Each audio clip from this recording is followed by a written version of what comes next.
त्रेतया जुगर कथा।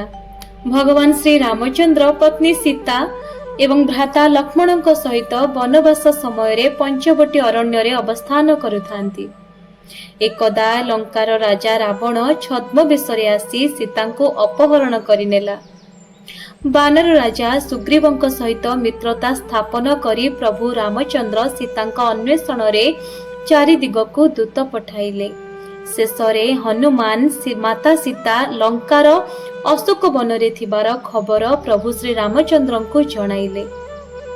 रावण कबलरू सीता को उद्धार करिबा पाई योजना करागला। रावण सहित युद्ध करिबा पाई स्थिर हेला। युद्ध करिबाकु हेले समुद्र पार होई लंका जिबाकु पड़िबो। ए तो बड़ कष्टकर काम। शेषरे निष्पत्ति हेला समुद्र रे सेतु निर्माण हेबो। ए कार्य भल्लुक और बानर सेना करिबे। कार्य बड़ कठिन थिले मध्य दुराचारी अत्याचारी रावणर निधन एवं भगवान श्री रामचंद्र कार्य करिबा पाई समस्ते राजी हेले। कार्य आरंभ हेला। समस्त बानर आप्राण उद्यम कले। काम चलीथिबा समय रे गोटिए गुंडीची मूषा कुआडे थिला आसी सेठारे उपस्थित हेला। से दौड़ी दौड़ी जाई समुद्र पानी रे बुड़ी जाउथाए एवं ओदा देहरे समुद्र बाली रे गड़ी जाई देहरे बाली बोड़ी होई आसी सेतु बंधरे बाली झाड़ी देउथाए। एही परी काम से रीतिमत करिबारे लागी पड़ी थाए।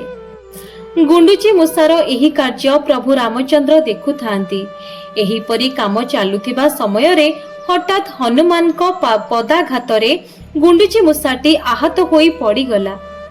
रामचंद्र संगे संगे ताकू कोल को उठाई आनी आउसी देई ताकू पचारिले, तुमे एठारे रही कौन करुथिल? गुंडुची मूषा कहिला, प्रभु समस्ते जहा करुछंती मु ताहा ही करुथिली। रामचंद्र आश्चर्य होई कहिले, तुमको तो एठाकू डका जाई नथिला? गुंडुची मूषाटी कहिला, प्रभु आपण रावण को मारी पृथ्वी रे शांति स्थापन करिबा पाई आपण को केही कोन कहिछंती? आपण कोन केवल सीता माता को उद्धार करिबा पाई ए काम करूछंती? आपण संसारर मंगल पाई, नारी जातिर सम्मान रक्षा पाई, साधु संतों रक्षा पाई ए कार्य करूछंती। मु तो छोटिया जीवटिए, मो सामर्थ्य और शक्ति अनुजाई सामान्य भावरे ए कार्य रे टिकिए हाथ मारिछि। एहा कही आनंद रे गुंडीची मूषाटी कांदी पकाइला। प्रभु रामचंद्र कहिले, धन्य गुंडुची, धन्य तोर श्रमनिष्ठा, धन्य तोर परोपकार भाव। जेते दिन पर्यंत पृथ्वी रे सूर्य चंद्र थिबे सेते दिन पर्यंत एक कथा समस्ते मने रखिथिबे। एहा कही रामचंद्र गुंडुची मूषा पिठी रे आउ थोरे आंगुठी बुलाई आनिले।